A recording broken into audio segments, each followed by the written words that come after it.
오늘은 1월의 마지막 주일 그리고 마지막 날입니다. 2021년 시작한 것이 엊그제 같은데 벌써 첫 한 달도 이렇게 지나가고 있습니다. 올해 우리 예안교회 표 성숙한 삶을 위하여입니다. 그래서 올 한 해 동안에 우리의 신앙의 성숙을 위하여 그리고 성숙한 신앙의 모습을 갖추는 한 해로 정하였습니다. 자, 이 일을 위해서 지난 4주간 동안 말씀을 전했습니다. 신앙의 출발, 그리고 신앙의 선택, 그리고 신앙의 건축. 지난주에는 신앙의 장애물에 대한 말씀을 나누었습니다. 우리가 신앙의 성숙을 열심히 노력하고 이루고자 하는데 바뀌지 않는 삶의 현장, 그리고 사단의 영적 공격으로 인한 신앙의 장애물이 있다라고 지난주에 말씀드렸죠. 바로 그 구체적인 장애물 가운데 가장 대표적인 것이 바로 시험입니다. 시험. 2018년 8월, 그러니까 2년 전이죠. 각종 매스컴에 숙명여고 시험지 유출 사건이란 제목의 기사가 쏟아지기 시작했습니다. 기억나시죠? 예, 사건의 전말은 이러합니다. 숙명여고 2학년에 재학 중인 쌍둥이가 있었습니다. 7월 기말 시험을 보았는데 갑자기 이들이 문과와 이과에서 전교 1등을 하게 됩니다. 근데 이게 왜 놀라운 사실이냐면 직전까지 이 쌍둥이는요 전교 300등에 있던 아이들이었기 때문이죠. 이 쌍둥이 아빠가 누구냐? 이 숙명여고 학교에서 25년 동안 근무한 교무부장이었고 교감으로 내정된 상태였습니다. 문제가 있었는데요. 기말 시험이 있기 전 이 교무부장이었던 쌍둥이 아빠가 스스로가 자원해서 당직을 섰고 바로 그 당직을 했을 때 시험지를 유출했습니다. 시험지에 기록된 내용, 핸드폰에 있던 내용 등을 조사해서 사건의 정황이 드러났음에도 불구하고 이들은 잘못을 인정하지 않았습니다.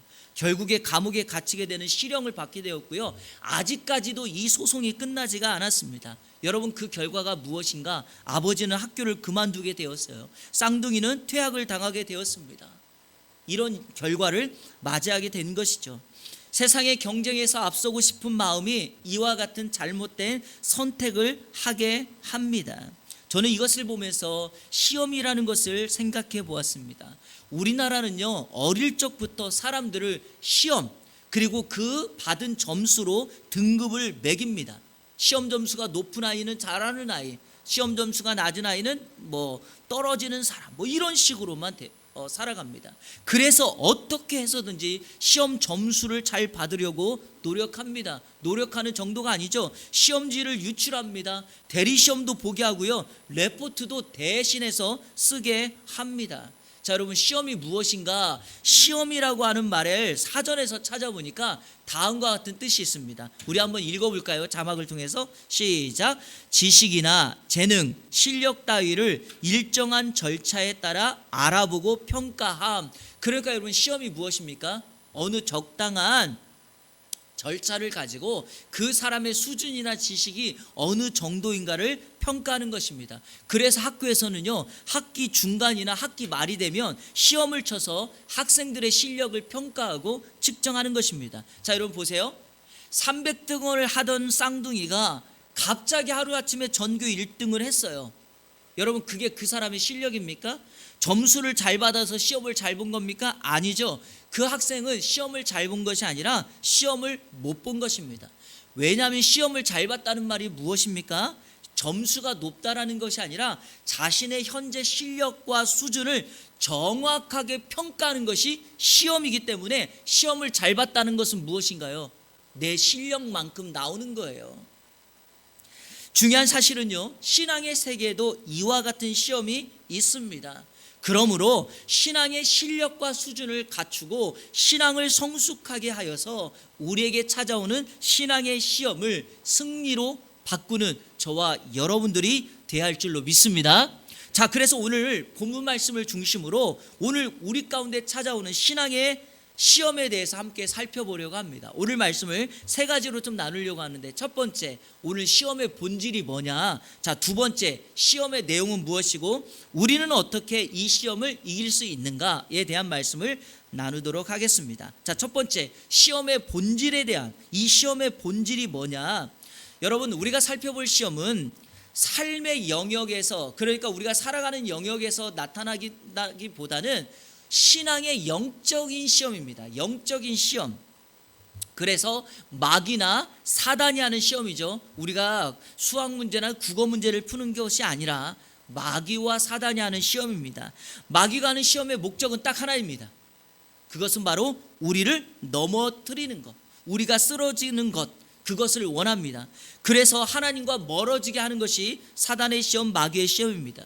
그러므로 마귀는 우리를 넘어뜨리고자 온갖 방법을 다 동원합니다. 시험의 대상도 가리지 않습니다. 남자 여자 할 것 없어요. 오늘 본문을 보십시오. 누구를 시험합니까? 심지어는 마귀가 예수님도 시험합니다.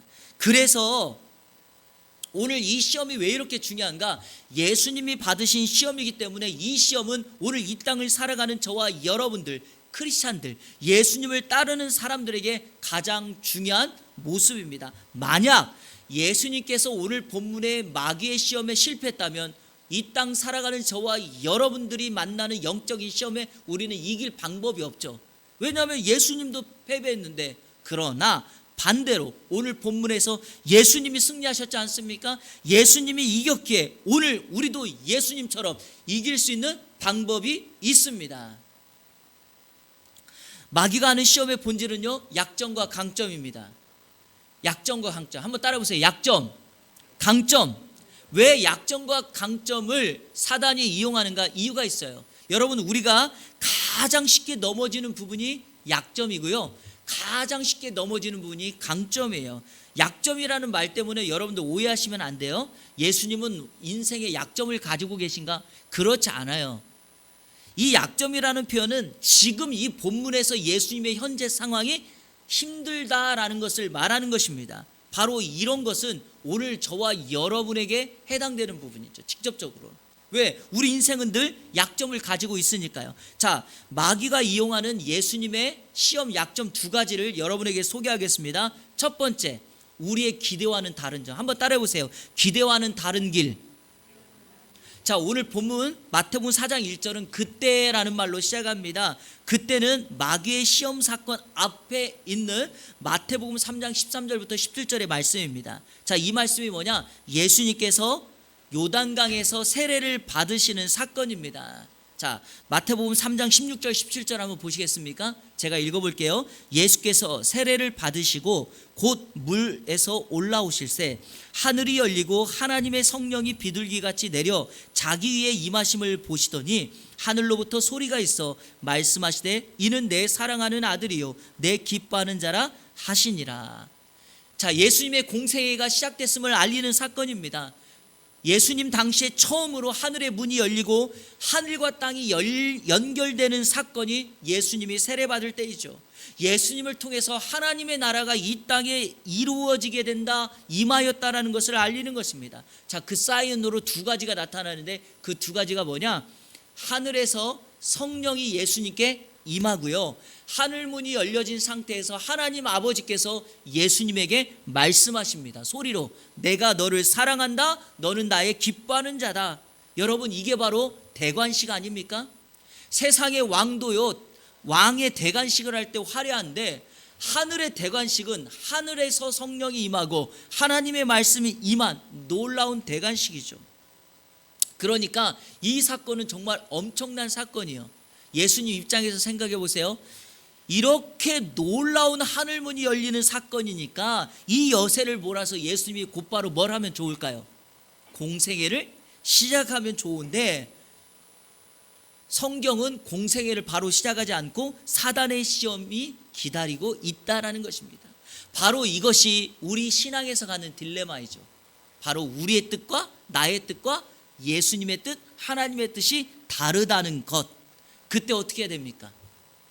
결론은 분명합니다. 나의 계획을 뒤로 하고 아버지 하나님의 뜻을 따르는 것입니다. 신뢰를 하나 들어볼게요. 사도 바울이 다메섹 도상에서 예수님께 부름받았죠.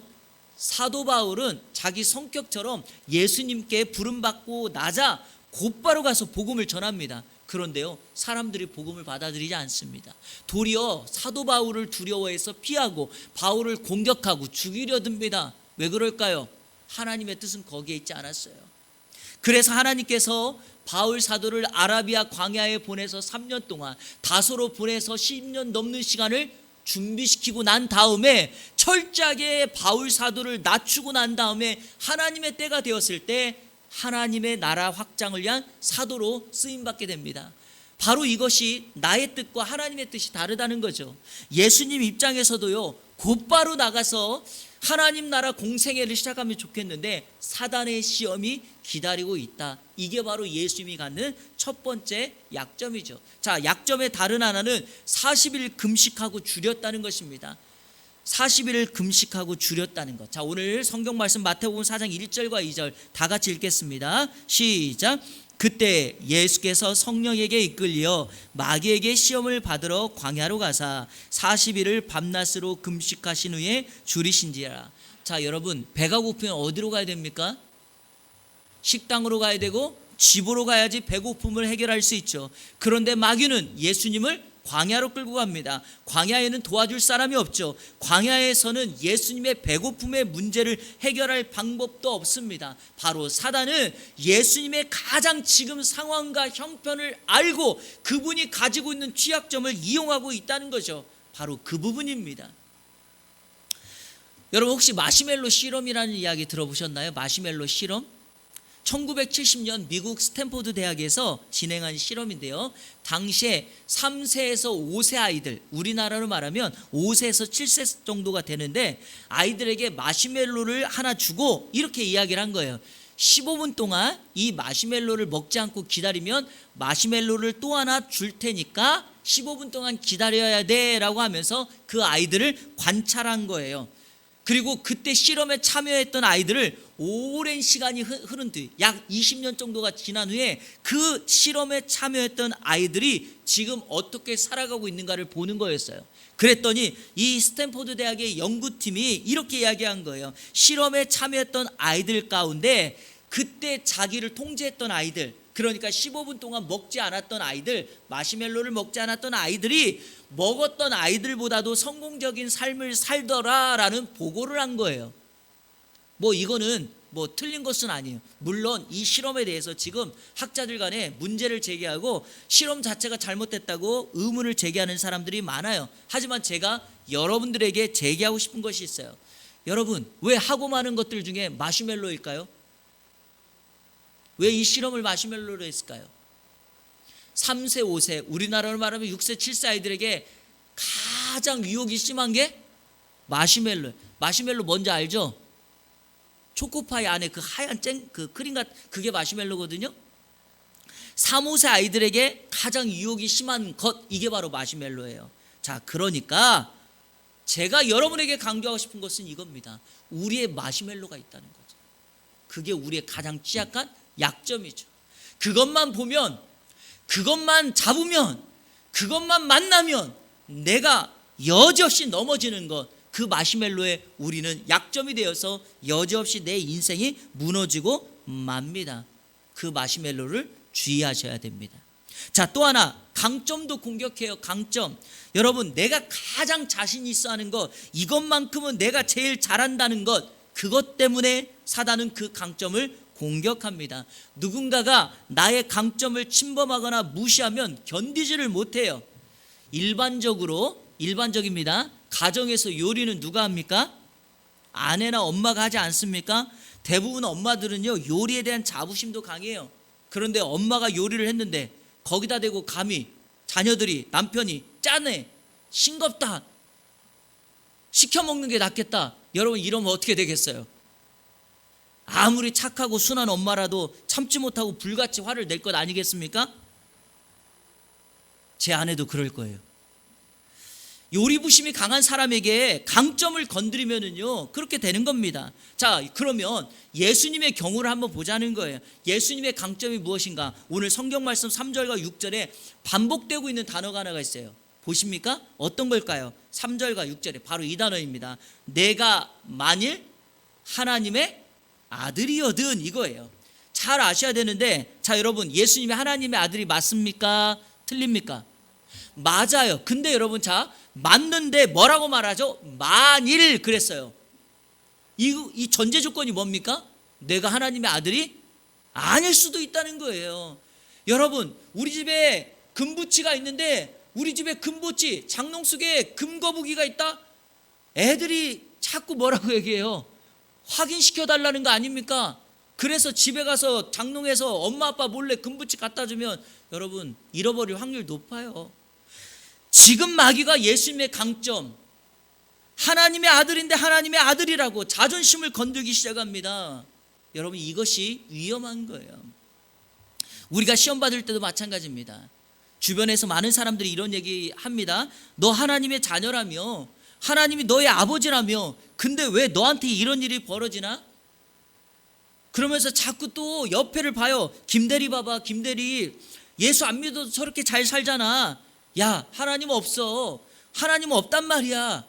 여러분, 이런 말을요 한두 번도 아니고 지속적으로 듣기 시작하면은요 나도 모르게 드는 생각이 하나가 있어요. 정말 하나님 없나? 하나님 안 계신가? 이런 의구심이 들기 시작합니다. 그때 여러분 주의하셔야 돼요.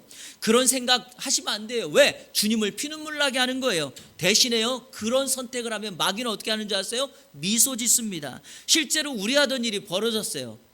대전 IM 성교회와 그거를 이끌고 있는 마이클 조라는 사람의 잘못된 신앙과 선택으로 인해서 지금 대전과 그 대전의 여파로 인하여 코로나 확진자가 급증하고 있어요.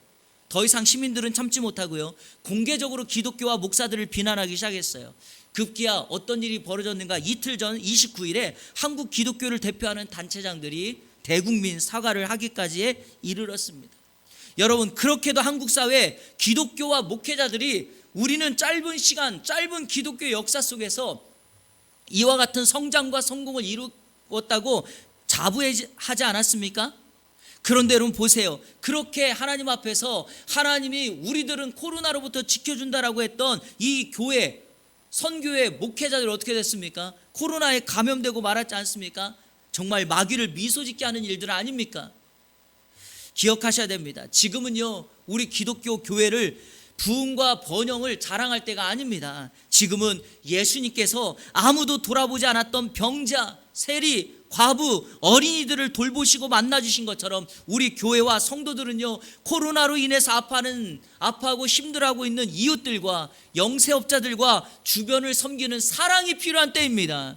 그들을 위하여 기도해야 될 때입니다. 이것이 바로 우리가 가져야 될 약점을 극복하고 또 강점을 극복할 수 있는 좋은 방법입니다. 그러면 바뀌어져서 우리는 주님을 미소짓게 할 수 있습니다. 이번 한 주간 이 예수님 미소짓게 하는 저와 여러분 되기를 축복합니다. 둘째로 시험의 내용을 보겠습니다. 시험의 내용은요 제가 지난 주일 여러분에게 말씀드렸던 세 가지 세상으로부터 오는 유혹과 동일합니다. 마귀는 예수님에게 세 가지를 시험합니다. 첫 번째, 돌을 떡덩이가 되게 하라. 자, 3절 보세요. 3절. 시험하는 자가 예수께 나와서 이르되 내가 만일 하나님의 아들이거든 명하여 이 돌들로 떡덩이가 되게 하라. 왜냐하면 예수님이 배고프니까 그 배고픔을 알고 이 돌을 떡이 되게 해서 만들어 먹으라라는 거죠. 육신의 정욕을 채우라 말하는 거죠. 바로 육신의 정욕에 대한 부분입니다. 자, 둘째는 뛰어내리라. 천사가 도와줄 것이다 했습니다. 자, 5절 6절 보세요. 제가 읽어볼게요. 이에 마귀가 예수를 거룩한 성으로 데려다가 성전 꼭대기에 세우고, 자, 광야에서 성전 꼭대기로 바뀌죠. 자, 세우고 6절 이르되 내가 만일 하나님의 아들이거든 뛰어내리라. 기록되었으되 그가 너를 위하여 그의 사자들을 명하시리니 그들이 손으로 너를 받들어 발이 돌에 부딪히지 않게 하리로다 하였느니라. 자, 여러분 저를 한번 보시겠습니까? 자, 성전 꼭대기에 세우고 뛰어내리면 갑자기 천사들이 와서 발이 땅에, 몸이 땅에 떨어지기 전에 예수님을 딱 낚아채서 정말 보고 있는 사람들에게 아름다운 장면을 연출할 수 있다는 거죠. 그러면 예수님이 정말 슈퍼스타가 되고 많은 사람들이 예수님을 따를 거라는 거죠. 이게 바로 뭐죠? 이생의 자랑이죠. 자, 순서는 안목의 정욕으로 됐지만 마태복음은 이생의 자랑이 먼저 나와 있습니다. 자, 세 번째, 엎드려 절하면 모든 것을 다 주겠다. 자, 8절 9절 같이 한번 읽어보겠습니다. 자막 보시면서 시작. 마귀가 또 그를 데리고 이르되 만일 내게 엎드려 경배하면 이 모든 것을 내게 주리라. 자, 나한테 천하만국을 다 보여준 다음에 나한테 절만하면 이 보고 있는 모든 거 다 뭐 해주겠다는 거예요? 너한테 주겠다는 거죠. 마귀가요, 이런 거 보면 진짜 염치가 없어요. 왜 염치가 없는지 아시죠? 천하만국이 자기 건 줄 알아요. 천하만국은 하나님의 것이에요. 그러니까 보는 것에 대한 눈의 즐거움, 안목의 정욕이죠. 자, 중요한 것은 이것입니다. 육신의 정욕, 안목의 정욕, 이생의 자랑은요, 에덴 동산에 있었던 아담에게도 나타났고 오늘 본문에 예수님에게도 나타났으며 오늘 이 땅을 살고 있는 저와 여러분에게도 멈추지 않고 찾아오는 시험입니다. 그러므로 이 시험은 멈추지 않기에 이 시험의 내용은 오늘도 동일하게 우리는 이 시험의 내용이 무엇인가를 잘 간파해서 예수님이 승리했던 것처럼 저와 여러분들도 승리해야 될 줄로 믿습니다. 자, 그러면 마지막 셋째로, 자, 이 시험을 어떻게 승리할 수 있는가? 이게 가장 중요한 거죠. 궁극적으로 에덴 동산에서 첫사람 아담은 실패했지만 둘째 아담이며 마지막 아담이신 예수님은 이 마귀의 시험을 이기고 승리하셨습니다. 그러므로 저와 여러분들이 예수님이 하셨던 그 길을 그대로 쫓아가고 그 길만을 따라간다면 우리 또한 이 시험에서 승리하게 될 줄로 믿습니다. 자, 이기는 방법 세 가지. 첫 번째, 따라 해볼까요? 성령의 충만함을 입으라. 자, 오늘 성경 말씀 1절을 제가 한번 읽어볼게요. 그때 예수께서 성령에게 이끌려 마귀에게 시험을 받으러 광야로 가사. 예수님이 마귀에게 시험 받으러 광야를 갈 때 그냥 간 게 아니에요. 성령에 이끌려 간 거죠. 예수님의 시험을 다루고 있는 다른 곳 누가복음 4장 1절도 이와 같이 기록되어 있습니다. 우리 같이 읽어볼게요. 시작. 예수께서 성령의 충만함을 입어 요단강에서 돌아오사 광야에서 40일 동안 성령에게 이끌리시며. 아멘. 중요한 것은 이것입니다. 예수께서 성령의 충만함을 입어. 사랑하는 성도 여러분, 예수님께서 요단강에서 세례 받으실 때도 성령으로 충만하셨습니다. 그리고 사단에게 시험을 받으러 가실 때도 성령의 충만함으로 이끌려 가셨습니다. 결국 저와 여러분이 사단의 시험에 승리할 수 있는 비결은 무엇일까요? 어떤 삶의 순간에도 성령의 충만함을 입고 성령의 지배를 받는다면 우리는 반드시 이 시험을 승리로 만들 줄로 믿습니다. 그렇다면 이제 우리의 삶의 반복적인 일상, 루틴이라고 하는 게 있어요. 똑같은 일, 틀에 박힌 일이 있는데 이 루틴을요, 영적이고 성령 지배받는 쪽으로 쓰셔야 합니다. 어떻게 하면 될까요? 하루의 시작과 마무리를 잠깐이라도 기도하고 시작하는 거예요. 하나님, 오늘 하루 시작합니다. 하루 마감할 때도 자기 전에 잠깐이라도 하나님, 주님과 꿈꾸게 해주세요. 순간순간 기도하는 거예요. 시간을 일부분이라도 따로 떼어서 말씀을 묵상하고 성경을 통독하는 겁니다. 누군가에게 말할 때 한 번 더 생각하고 말하는 겁니다. 어떤 일들, 사건을 결정할 때 예수님이라면 어떻게 하실까를 묻고 결정하는 것입니다. 사랑하는 여러분, 우리가 이렇게 결정하고 이렇게 살아갈 때 성령님이 떠날 이유가 무엇입니까? 이런 사람과 함께 하지 않겠습니까? 이런 사람에게 성령을 더욱더 충만하게 입혀주지 않겠습니까? 바로 이 성령 충만함이 우리의 시험을, 우리에게 만나는 시험을 능히 승리로 만들 수 있는 비결이 됩니다. 자, 그리고 한 가지 부탁드리는 것은 이것을요, 한두 번 하고 끝나면 안 돼요. 지속적으로 해야 돼요. 그 이유가 있어요. 자, 오늘 사단이 예수님을 시험할 때 한 번 시험하고 말았습니까? 몇 번 했죠? 3번 했잖아요. 왜 그럴까요? 우리도 마찬가지니까요. 한 번은 쉽게 이길 수 있을 줄 몰라요. 그러나 2번, 3번 지속적으로 하기 때문에 우리는 이 시험을 이기기 위하여 우리도 지속적으로 성령 충만을 받아야 될 줄로 믿습니다. 여러분, 사단이 가지고 있는 기본 전략이 제가 전에도 한번 말씀드렸는지 모르겠지만 물귀신 작전, 찐득이 작전 아닙니까? 한번 따라해 보세요. 물귀신 작전 뭐예요? 물귀신 끝까지 붙잡는 거예요. 찐득이 작전은 뭐예요? 안 떨어져요. 사단이 그렇다니까요. 어느 성도 한 사람을 타겟으로 정하면 그 사람이 쓰러지고 넘어질 때까지 마지막까지 공격하는 겁니다. 그래서 마지막까지 극한 상황에 갔을 때 내가 도저히 이 사람을 이기지 못하겠다라고 하면 그때 승리하는 거예요. 여러분, 그게 누구예요? 욥 아닙니까? 욥이 그렇게 승리했잖아요. 그러니까 우리도 그렇게 승리해야 될 줄로 믿습니다. 자, 2번째, 어떻게 승리하는가 한번 따라해 볼까요? 하나님의 때를 기다려라. 이게요, 시험 받을 때 가장 우리가 간과하고 쉽게 넘어지는 부분이에요. 사단은요, 우리의 약점과 강점을 정확히 알고 시험하죠. 제가 앞에 말씀드렸죠. 그런데요, 이것 때문에 우리가 한 가지 놓치는 부분이 뭐냐? 타이밍이에요. 타이밍. 예수님께서 하나님의 아들임에도 불구하고 마귀의 시험 할 수 있었지만 돌을 떡덩이가 되게 하지 않은 이유가 뭐라고 생각하세요? 하나님의 때가 되지 않았기 때문입니다.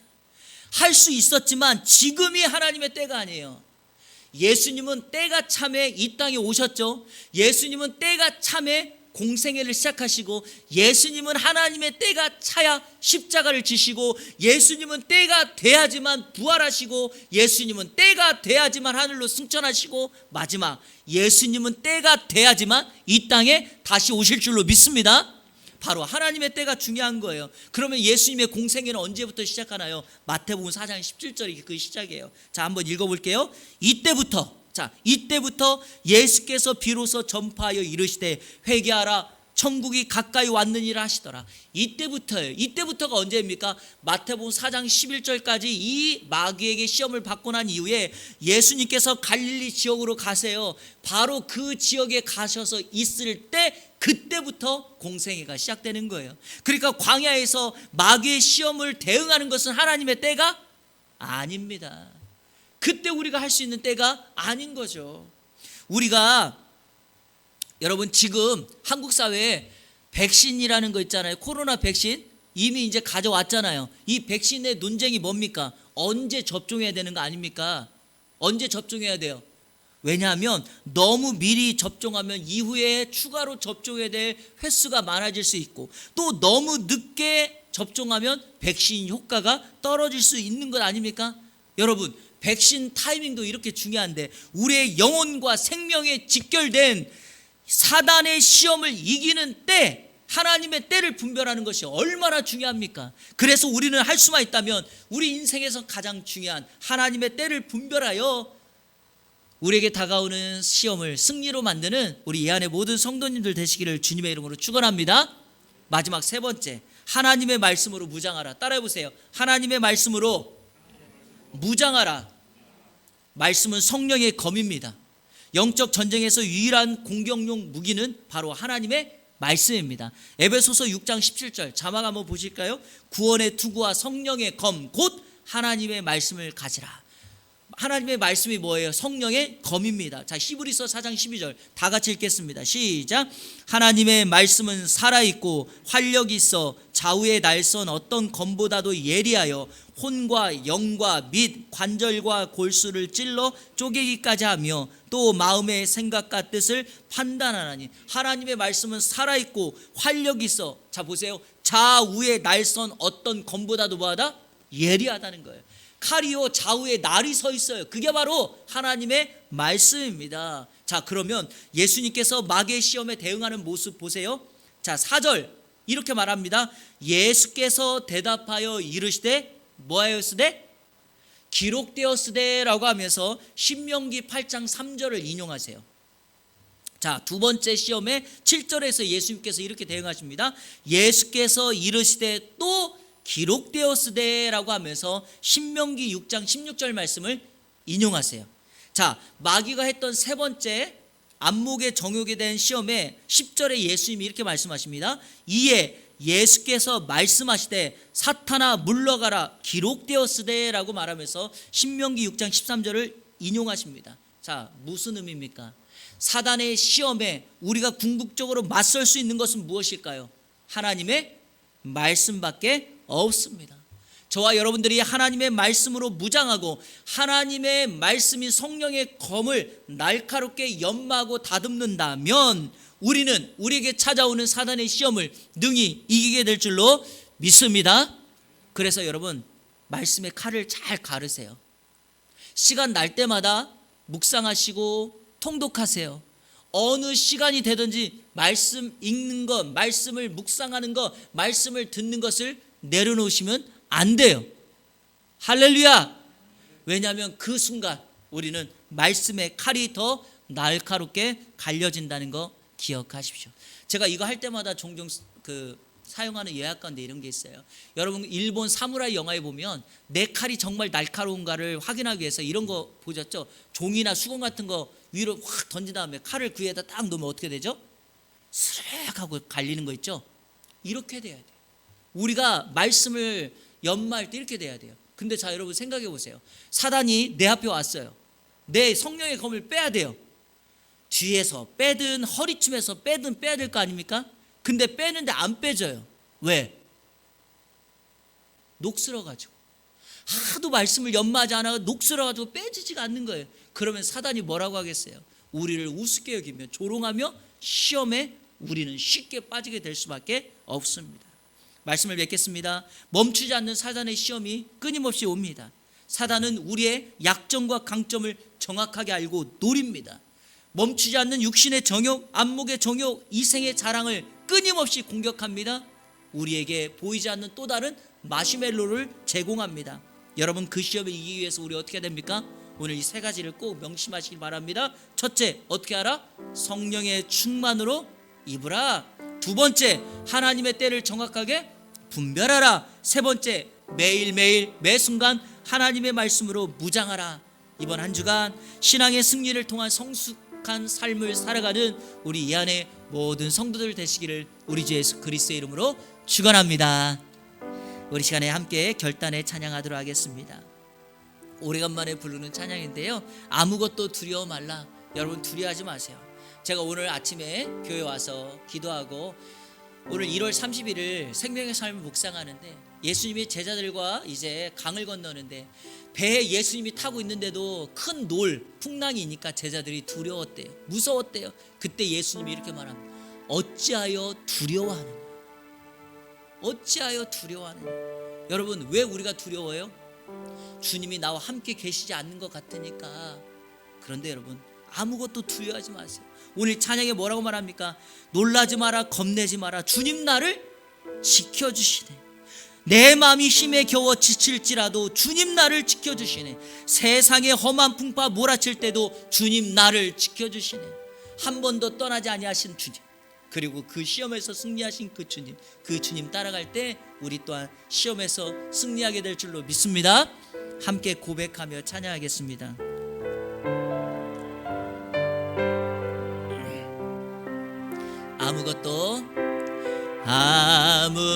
아무것도 두려워 말라. 주 나의 하나님이 지켜주시네. 놀라지 마라, 겁내지 마라. 주님 나를 지켜주시네. 아무것도 두려워 말라. 아무것도 두려워 말라. 주 나의 하나님이 지켜주시네. 놀라지 마라, 겁내지 마라. 주님 나를 지켜주시네. 내 맘이 힘에 겨워 지칠지라도, 내 맘이 힘에 겨워 지칠지라도 주님 나를 지켜주시네. 세상의 험한 풍파 몰아칠 때도 주님 나를 지켜주시네. 우리 다 같이 고백합니다. 주님은 나의 산성, 주님은 나의 요새, 주님은 나의 소망, 나의 힘이 되신 여호와. 우리 처음부터 다시 한번 고백합니다. 아무것도 두려워 말라. 주 나의 하나님이 우리 믿음으로 선포해야 됩니다. 놀라지 마라, 겁내지 마라. 주님 내 맘이 힘에 겨워 지칠지라도 내 맘이 힘에 겨워 지칠지라도 주님 나를 지켜주시네. 세상의 험한 풍파 몰아칠 때도 주님 나를 지켜주시네. 주님은 나의 산성, 주님은 나의 요새, 주님은 나의 소망. 선포합니다. 나의 힘이 되신 여호와, 주님은 나의 산성, 주님은 나의 주님은 나의 요새, 주님은 나의 주님은 나의 소망, 주님은 나의 소망, 나의 힘이 되신 여호와. 아멘. 힘들고 어려울 때, 광야를 지날 때 우리 주님이 함께 하세요. 여러분, 광야라는 말이 미드바르에서 나온 말이 다바르, 말씀이라는 말이에요. 광야에서는 사람을 볼 수 없고 도울 힘이 없지만 하늘문이 열려져서 하나님의 말씀이 들려지는 곳이 광야예요. 그래서 오늘 말씀 붙들고 우리 기도할 때 이렇게 기도하셔야 돼요. 약점 인정하시면 돼요. 강점 내려놓으시면 돼요. 그러면 우리 앞에 찾아오는 유혹의 마시멜로를 우리는 이길 수 있습니다. 예수님이 승리했음을 고백하면 돼요.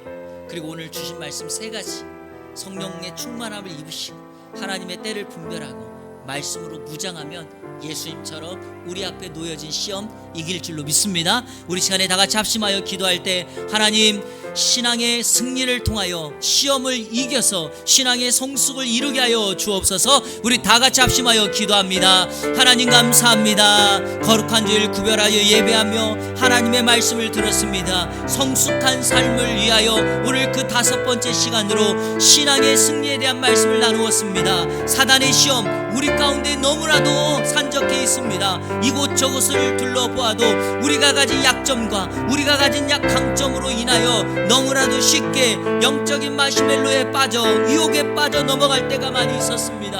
하나님, 그때마다 내 약점 인정하고 내 강점 내려놓고 온전히 예수 그리스도께서 가신 그 길을 향하여 나아갈 수 있게 하여 주옵소서. 세상은 끊임없이 육신의 정욕, 안목의 정욕, 이생의 자랑으로 우리를 쉬지 않고 공격할 터인데, 그때 오늘 주신 말씀 따라 성령의 충만함을 힘입고 하나님의 때를 분별하여 하나님 말씀으로 무장하여 그 싸움에서 승리함으로 나아가는 우리 이 안의 성도들 될 수 있도록 인도하여 주옵소서. 물질 때문에, 건강 때문에, 관계 때문에 여러 가지 힘든 상황을 만날 때 사단은 정확히 그곳을 공격할 터인데, 그것 때문에 우리가 마음을 비워놓고 그 사단이 들어오도록 방치하지 않게 하여 주시고 영적인 빗장의 문을 잠궈버리고 온전히 예수 그리스도만 따라가는 우리 이 안의 성도들 될 수 있도록 인도하여 주옵소서.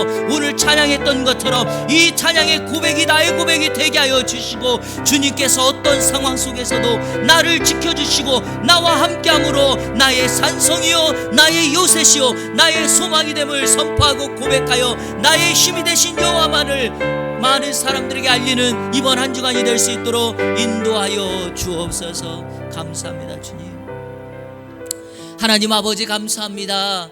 1월 한 달, 그리고 1월의 마지막 날 하나님께서 지키시고 인도해 주심에 감사합니다. 이제 오늘 말씀을 듣고 2월의 삶을 향하여 달려 나아갑니다. 우리에게 신앙의 승리가 있게 하여 주시고 매일과 같이 신앙의 승전보를 울릴 수 있는 우리 이 안의 성도들 될 수 있도록 인도하여 주옵소서. 멈추지 않는 육신의 정욕, 안목의 정욕, 이생의 자랑의 공격이 우리 가운데 찾아온다 할지라도 그것에 쉽게 쓰러지거나 넘어지지 않게 하여 주시고, 지속적으로 성령으로 충만하고 하나님의 때를 분별하여 하나님의 말씀으로 무장하여 그 사단의 시험과 공격을 맞서 싸우고 승리할 수 있는 우리들 저희들이 될 수 있도록 인도하여 주시옵소서. 모든 걸 주님께 의탁하옵고 살아계신 예수 그리스도의 이름으로 기도하옵나이다. 아멘.